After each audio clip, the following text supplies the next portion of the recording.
साथियों, आज मैं बहुत महत्वपूर्ण घोषणा करने के लिए यह वीडियो बना रहा हूँ। कई दिन से मैं विचार मंथन कर रहा था और उस विचार मंथन के बाद आज मैं इस नतीजे पर पहुंचा कि हमें इस पर राष्ट्रीय स्तर की बड़ी कार्रवाई करना ज़रूरी है। इसलिए यह वीडियो ख़ास तौर पर मैं बना रहा हूँ। मुद्दा ये है कि जिस तरीके से ज्ञानवापी का मुद्दा उपस्थित किया गया आरएसएस बीजेपी के द्वारा, मथुरा का मुद्दा अयोध्या के बाद उठाया गया और आरएसएस और बीजेपी के इशारे पर ही नूपुर शर्मा ने मोहम्मद पैगंबर साहब के बारे में बुरा कहा, बदनामी करने वाली बात की और उसकी प्रतिक्रिया राष्ट्रीय और अंतर्राष्ट्रीय स्तर पर हुई और देश की बहुत बड़ी बदनामी हुई। अभी 2020-22 चल रहा है। आरएसएस और बीजेपी के लोगों को ऐसा लगता है कि 2024 का लोकसभा का चुनाव ज़्यादा दूर नहीं है, बस आ ही गया है और इस वजह से वो चुनाव की तैयारी के लिए ध्रुवीकरण करने के काम में लगे हुए हैं। हिंदू मुसलमान का ध्रुवीकरण होना चाहिए और ध्रुवीकरण करने के लिए ही उन्होंने नूपुर शर्मा को इस काम पर लगाया था और पार्टी और संगठन के नीति के तहत ही उसने बयान दिया था। यही वजह है कि पार्टी ने कार्रवाई की ऐसा दिखाया, मगर पार्टी के कार्यकर्ता आज भी उसके समर्थन में लगे हुए हैं। सोशल मीडिया में यह दिखाई देता है और सरकार ने किसी प्रकार की कोई कार्रवाई नहीं की। उसकी वजह से कई जगह फसाद हुए और फसाद जन्य हालात पैदा हुए। इस वजह से देश की एकता और अखंडता को खतरा पैदा हो गया। गांधी जी के द्वारा भी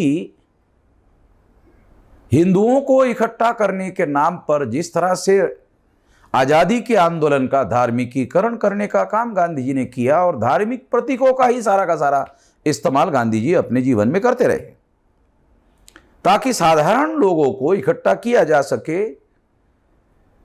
तो उनके इस कार्य की वजह से ही हिंदू मुसलमान का मामला खड़ा हो गया था, तीव्र हो गया था और इसकी वजह से भारत का विभाजन होने का कारण बना।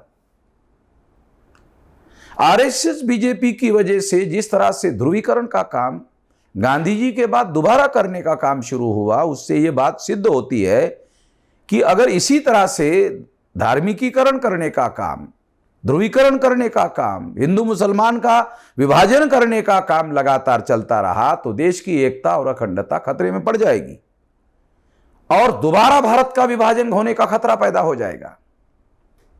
तो इसको रोकना होगा, इसको रोकना बहुत जरूरी है, नहीं तो दोबारा देश के एकता और अखंडता को खतरा पैदा हो जाएगा। ब्राह्मणों को देश की एकता और अखंडता से कोई लेना देना नहीं है, क्योंकि वो ब्राह्मण जो है वो मूल निवासी नहीं है, ब्राह्मण भारतीय नहीं है। ब्राह्मण डीएनए के अनुसार फाइनली प्रूव हो गया है कि वो विदेशी है। इसलिए भारत भूमि के टुकड़े होते हैं और कई बार होते हैं तो उनको इसके बारे में किसी प्रकार का दुख होने का कोई कारण नहीं है। उनका जो राष्ट्रवाद है वो ब्राह्मणों को बचाने का केवल कार्यक्रम है और कुछ नहीं है। वो अपना विदेशीपन समाप्त करने के लिए राष्ट्रवाद का सहारा ले रहे हैं और राष्ट्रवाद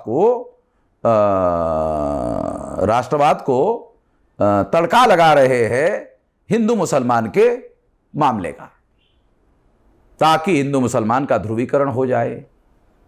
इससे देश की एकता और अखंडता खतरे में पड़ जाएगी। पड़ जाएगी नहीं, पड़ गई है। जिस तरह का हिंदू मुसलमान का ध्रुवीकरण भारत में हो रहा है, उससे देश की एकता और अखंडता खतरे में पड़ गई है। जिस तरीके से ओआईसी यानी ऑर्गेनाइजेशन ऑफ इंटरनेशनल ऑयल कंट्रियों का लगभग 57 देशों का बयान आया, तो खतरा और बढ़ गया है। भारत की एकता और अखंडता के लिए और खतरा बढ़ गया है, बहुत ज्यादा खतरा बढ़ गया है। ओआईसी के लोगों ने जो बयान दिया उसके लिए आरएसएस बीजेपी के लोग जिम्मेदार है। इससे भारत की एकता और अखंडता खतरे में पड़ गई है। इस एकता और अखंडता को बचाने के लिए राष्ट्रीय स्तर पर बड़ी कार्रवाई करने की, सोशल कार्रवाई करने की, सामाजिक कार्रवाई करने की जरूरत है। और इस सामाजिक कार्रवाई करने के लिए हम 25 जून को, यानी जल्दी ही, आज की तारीख 15 है, तो 10 दिन में हम लोग भारत बंद, 25 तारीख को भारत बंद करेंगे, राष्ट्रीय एकता और अखंडता के समर्थन में।